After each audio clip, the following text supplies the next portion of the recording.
aftur vinir ykkar hérna á Vesturlandi. Við hérna ætlum að kíkja með ykkur á vindmyllu upp í Hvalfjarðarsveit, förum í Ungmennafélag Íslands á Laugum í Sallingsdal, skellum okkur í sund, Lýsuhólslaug í Snæfellsbæ og endum þetta svo í Borgarnesi í Englendingavík.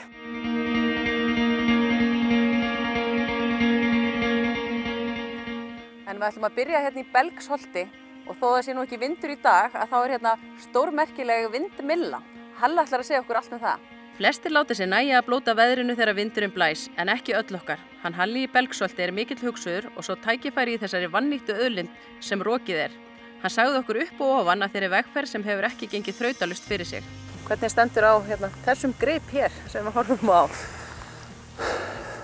Það er afleiðing af því að ég var gefin veðurstöð 2003 þegar ég var 50.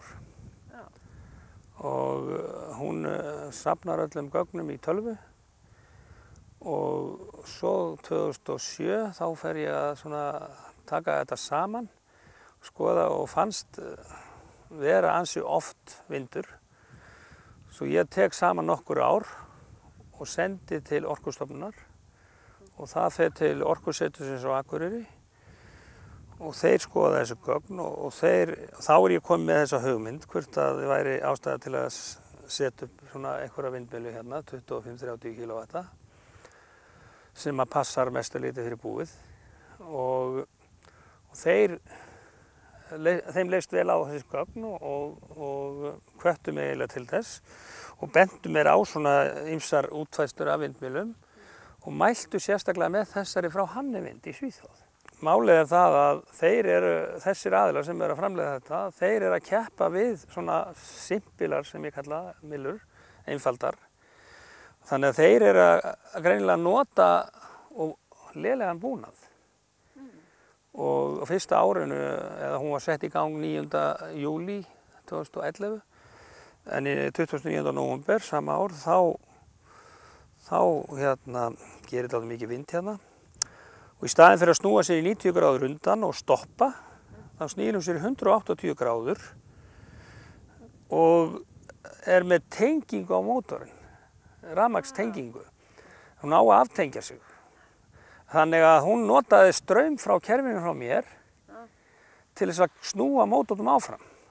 Hún átti raunlega ekki að gera það. Og það gerir það að verkum að hún var að blása raunlega á móti vindinum með spöðunum.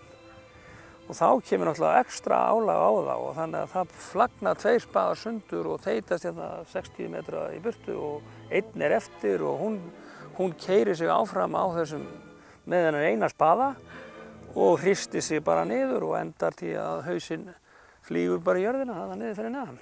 Þá náttúrulega ætlaði ég að hafa samband við þá hann úti í gegnum máminn sem var svona tengiliður sem hafði búið í Svíþjóð og þá þetta fyrirtæki komið á hausinn. Og allt í upplausn.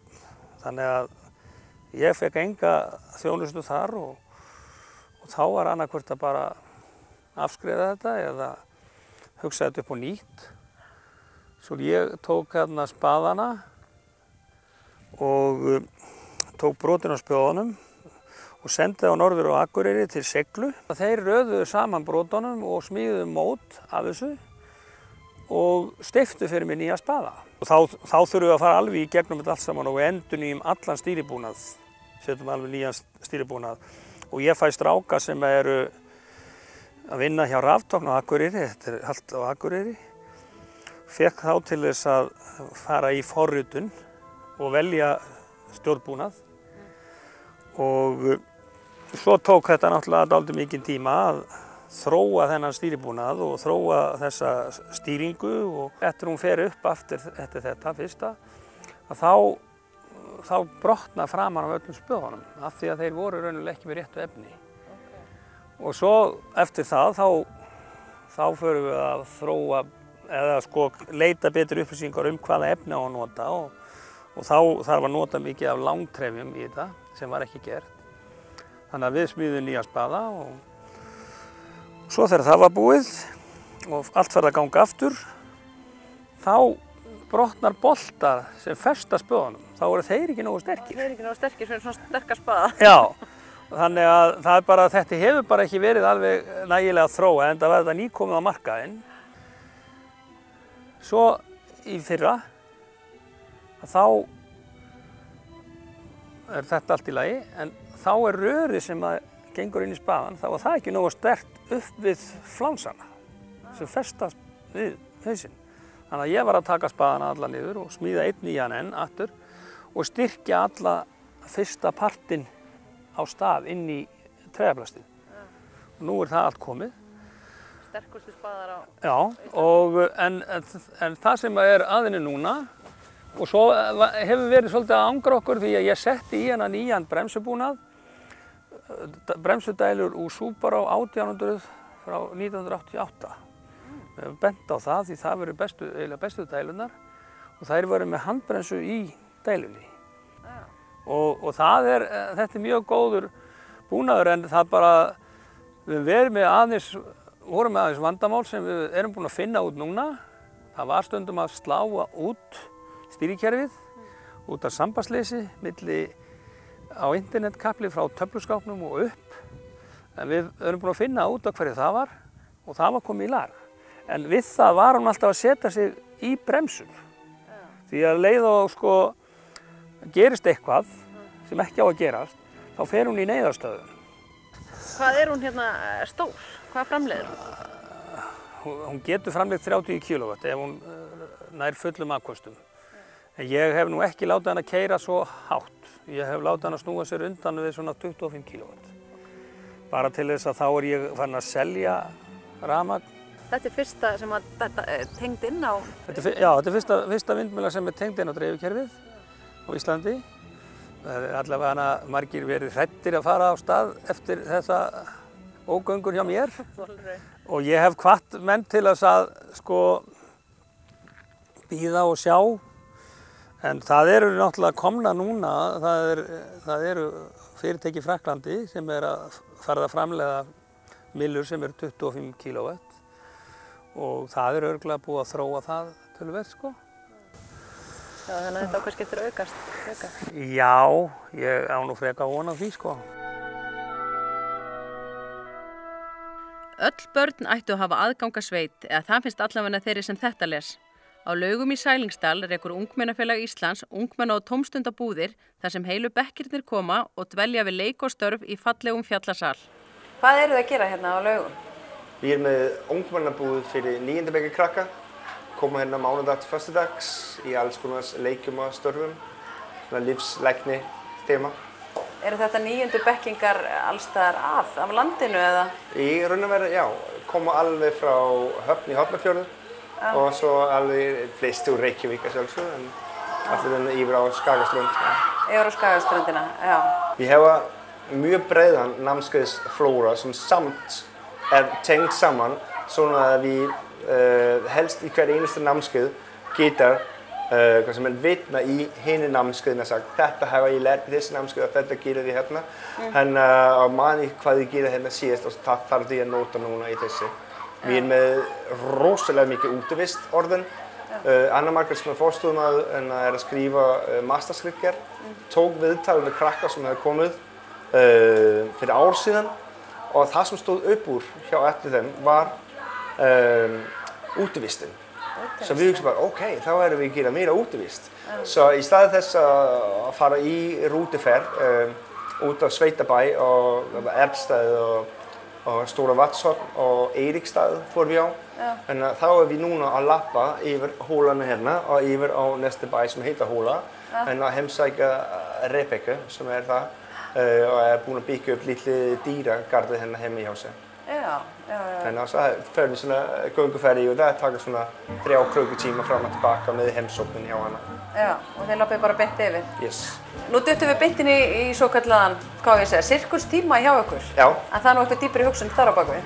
Jú, það snýst einbeiting, athygli, þolinmæði, hvernig við vinnum með þetta, hvernig við vinnum með þolinmæðin að við erum ekkert að æsa okkur á mikið út í mistakene som við gera. En ég vil bara leika dótið frá okkur, pröfa eitthvað annað og svo koma tilbaka.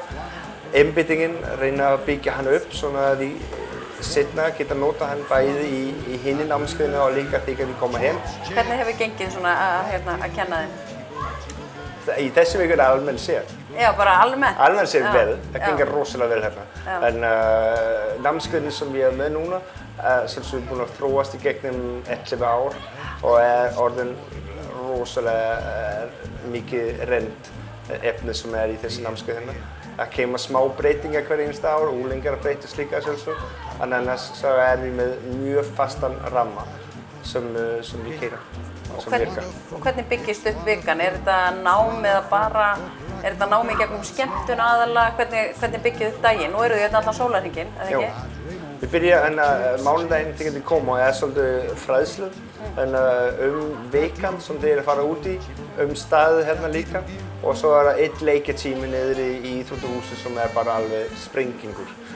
Og svo hægt og róligt byggjum við upp námskeiðinu á móti fimmtudaginn sem svo stærsti daginn okkur fyrir krakkarna allavega. Það sem þið saman í hópana þurfa að koma sér saman og byggja upp liðið sitt fyrir laugaleikinn sem á kvöldin.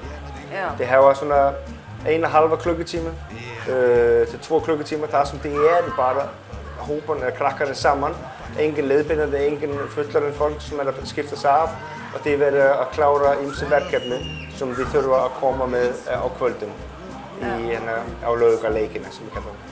Það fór nú ekkert á milli mála og þú varst svolítið flinkur hérna með jogl og einhver atriði þarna áðan. Varstu í þessu áður eða hvað varstu að gera? Nei, en ég hef áður bara unnið með krakka síðan 96 segja ég.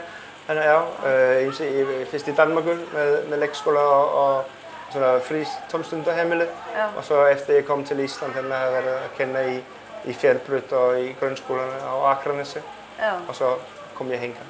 Þannig að þú ert bara búin að vinna mjög mikið með þolinmæðina. Ó já.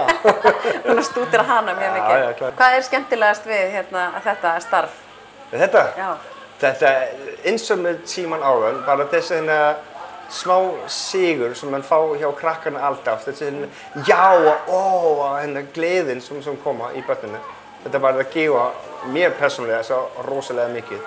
Er þetta val skólana að taka þátt í svona starfi eða ekki? Algjörlega val. Þetta ekki, en það engin búðaskildir á Íslandi.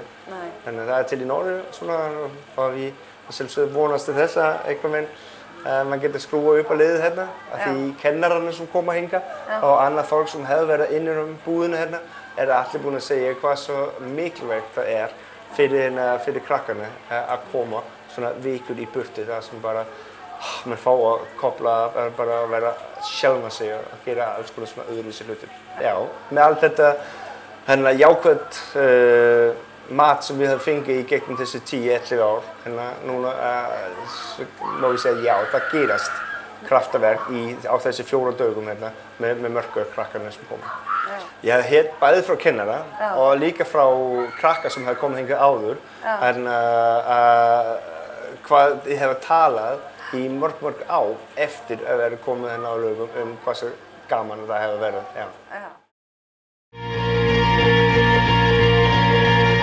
Börnin í Lýsuhólsskóla eru lánsöm. Þeirra skólasund fyrir fram í heldur óvenjulegri laug. Lýsuhólslaug sem stundum kölluð græna lónið. Í henni eru ölkeldu vatn sem hressir, bætir og kætir. Elisabeth, ofboðslega þetta notalegt? Ekkert smá. Hvað geturðu sagt mér hérna Lýsuhólslaugina? Herðu, þetta bara einstök laug. Þetta heitt ölkeldu vatn. Ég held að sé bara hvergi annars staðar í heiminum heitt ölkeldu vatn. Það til kalt á nokkrum stöðum. Og svo vex grænþörungur í þessu vatni sem heitir klórella. Sem mjög vinsæll að kaupa bara í heilsuumbúðum. Já. Tekið eins og bætiefni? Já. Hann ríkur af B12 og alls konar steinefnum. Og er þekktur fyrir það að hreinsa svona þungmálma úr líkamanum. Þannig þetta svolítið magnað. Ok, og þetta ölkeldu vatn sem kemur beint úr jörðu? Já.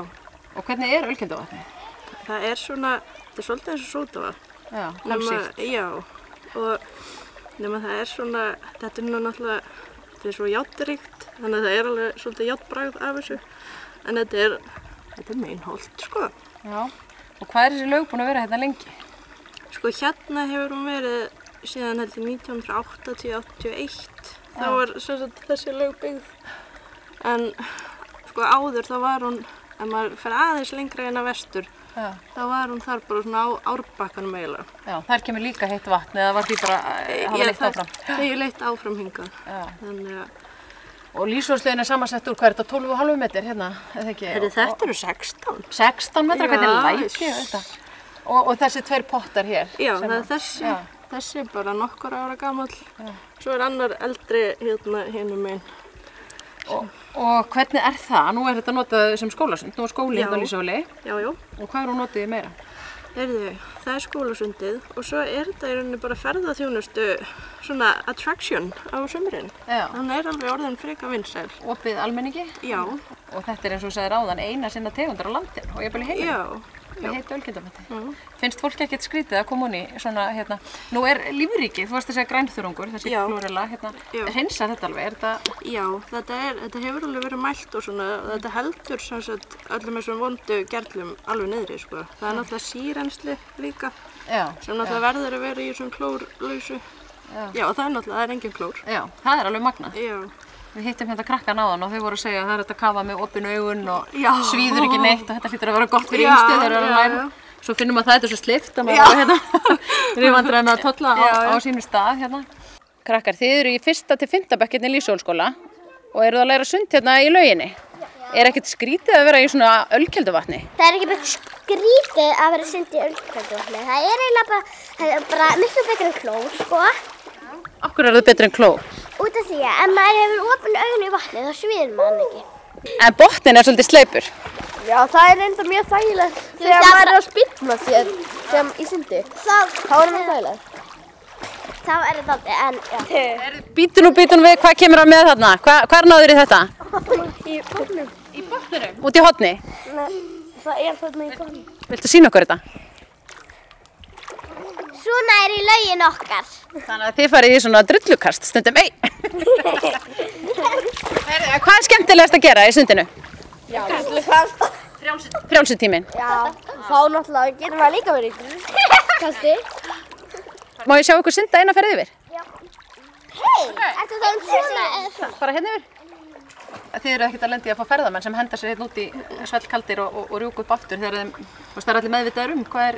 Sko langflestir, en það er alveg nokkrir sem bara spýtast upp og aftur og þú veist halda þetta sé bara venjuleg laug sem er ekki búið að þrífa í einhverju 20 ára. En það er samt meira Íslendingarnir. Já, sem að bræða. Já. Eða eru kannski ekki búin að kynna sér. Já, það er einmitt að þetta er orðið svona ferðamannastaður í rauninni og Íslendingarnir vita bara alls ekki jafn mikið þetta eins og þú veist erlendir ferðamenn. Þegar nú er skrítið að horfa, maður sér ekki hérna, maður sér ekki onni og hérna og er að synda eins og þú veist það kemur alveg, er það ekki svona stundum fljótandi, svona grænþörungar onna? Jú, það vex sko alveg í vatninu og hún er yfirleitt tæmd sko einu sinni í viku á sumrin og alveg smúlað innan með háþrýstidælu til að losna við. Þú veist, svo er þetta bara svo fljótt að koma aftur og þá verður hún svo rosalega sleip sem þetta af gróðrunum. Já, og það er magnað hvernig þeir vinna þá sitt hreinsi starf líka. Já. En það má þetta ekki vera of mikið af þeim Nei, það er kannski aldrei of mikið af því góða kannski. Er eitthvað öðruvísi í vatninu? Er auðveldar að fljóta? Er annað en það er hægt að vera með opin augu og að svíða? Hvað eru aðrir svona kostir þess að vera með heitt ölkelduvatn í augum? Sko, það eru mjög margir sem segja að þetta sé mýkra vatn, heldur en venjuleg. Þú veist, það er ekkert búið að rannsaka það eitthvað, en þú veist, það eru mjög margir sem tala um það þegar þeir koma upp úr. Þetta sé svo eitthvað ótrúlega mjúkt og það sé mér svo gott að, þú veist, láta sig fljóta og bara slaka. Það sé eitthvað svo mikil svona, það sé að taka svo mikið úr vatninu sem líkaminn er að nýta sér. Já, ég veit einhverja sem fara í laugina og þvó sér ekki eftir að þeir vilja halda þessum góðu. Já. Það er svolítið algengt. Já. Þvóið sér að sjálfsögðu áður en fyrir honni, en svo látið það vera á. Já, ég ger það sjálf. Já. Mér finnst þetta sko alveg róa mitt psoriasis, svona ef ég á segjum svo er. Já, það er svona húð, þetta sé vinna í húðinni. Og það er sko, það er sama efni í þessu vatni og er í mörgum af þessum XM-kremum. Ég man ekkert hvað efnið heitir, en þú veist, það er svona, hefur sýnt að það hafi góð áhrif á þess XM-útbrot. Ok, alveg snill. Í næst elsta húsi Borgarness er nú rekin ferðaþjónusta. Það er gisting og góður matur. En Einar staðarhaldari bara rétt að byrja og tækifærin endalaust fyrir drífandi og duglegt fólk. Við settumst niður með honum í Englendingavíkinni fögru. Þú ert ekki alveg í nýjum húsum? Nei, sko... Egill Skallagrímsson eða frændan? Já, það var reyndar, sko, já, barnabarn Egils, það byggði eiginlega, nei. Þau eru frá 1890, þessi 2 hús hérna hjá okkur og svo nú pakkhúsin eitthvað aðeins yngri. Ég nú ekki alveg með hérna ártölun nákvæmlega á hreinu en nafni kemur víst frá því að hér var byggt íshús eða ískjallari og niðursöðverksmiðja. Sem 2 englendingar frá Hull. Sem sagt stoppsettu og það var í kringum 1885 minni mig. Hún var hér í 2 ári var svo og þá náðu menn ís hérna út á sundin sko, geymdu og til þess að reyna að koma laxinum ferskum út eða niðursónum úr borgfisku ánum og hérna en það var svo flutt upp á Ferjubakka ef ég man rétt 2 árum seinna. Þannig að þetta var hús númer 2 sem var byggt í Borgarnesi. Hvað ætlum við að gera hér í Englendingavík? Út svolítið vel í sveit settur. Ég sko, það er náttúrulega væntanlega ástæðan fyrir þú að tala við mig er að það eru ákveðnar hugmyndir hérna uppi. Og það eru að nýta náttúrulega þessa, sko þetta er rauninni, Englendingavík er auðlind, þetta er bara geimsteinn, og þetta er sem ég er búinn að vera lengur hérna. Ég er nú ekki búinn að vera svo sem lengi, síðan í janúar. Það er alltaf að sjá þetta betur og betur. Og mér finnst mér vera svona treyst fyrir, ég lít svolítið á það, mér er treyst fyrir þessu. Og þetta er geimsteinn sko. En kannski að leyfa fleirum að njóta, það er hugmyndin. Það hafa verið uppi hugmyndir að setja svona sjósundsaðstöðu, sturtur, lítinn heitan pott eða heita potta fallega hlaðna hérna niður í flæðamálið. Það er svona ein hugmyndin og það er nú bara staðreynd að hér býr lognið. Það er bara í norðan og norðaustan áttinni, þá er það bara lognið. Já, þetta er náttúrulega svolítið svona skjól. Og maður sér í rauninni oft, sko, það getur verið vindur upp í bæ meðan maður sér, hann slæri niður hérna fyrir utan eyju. Þannig að maður getur oft verið svona að fylgjast með hvernig svona hvort það er mikið rok þar og þá er mjög gott veður hér. Svo langaði mig aðeins að spyrja þig út í hérna hugmyndina en með pakkhúsið ykkar. Þú varst með eitthvað hugmynda ákveðinni gisti.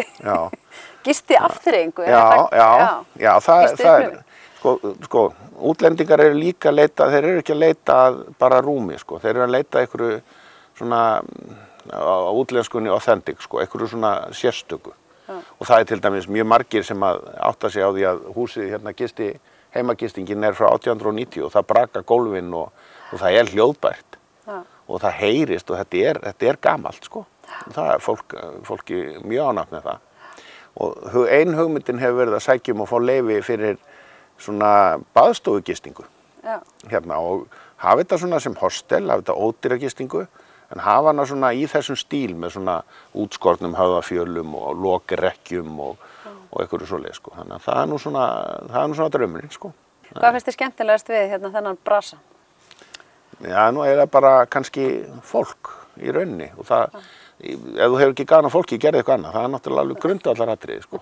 Og ég finnst rosalega gaman aðeins að atast í fólki og gestum sem koma hérna og svona pínulítið bara að því að fólk er alltaf að leita að fólki og það er að upplifa eitthvað.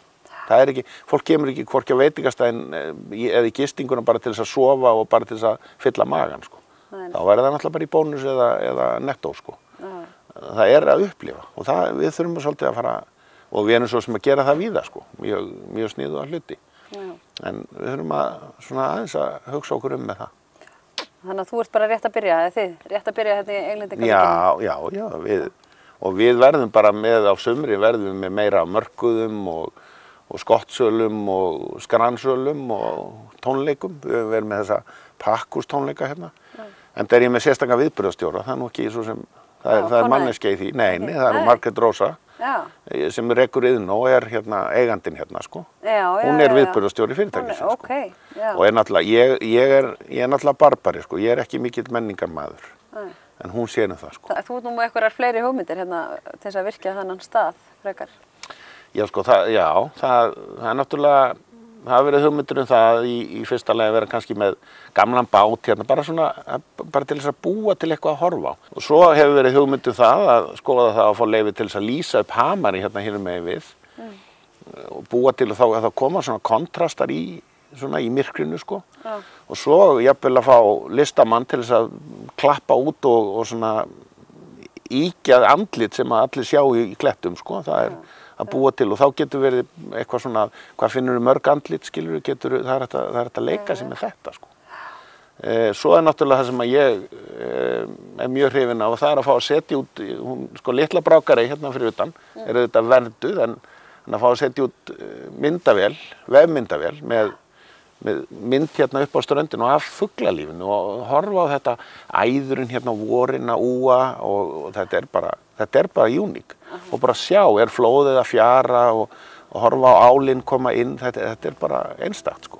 Þannig að leyfa bara fleirum að njóta og sko Borgarnes finnst mér, ég er náttúrulega svo sem aðkomumaður þó ég sé að hef nú tengst við héræðið og hef haft í mörg ára.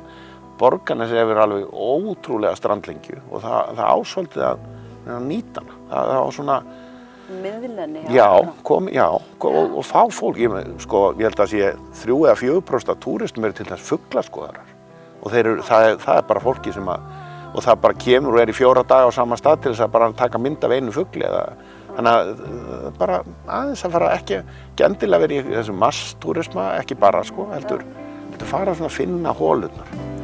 Það held ég að skipta. Við kveðum ykkur þá hérna frá Englendingavík í kvöld og þökkum ykkur fyrir áhorfið.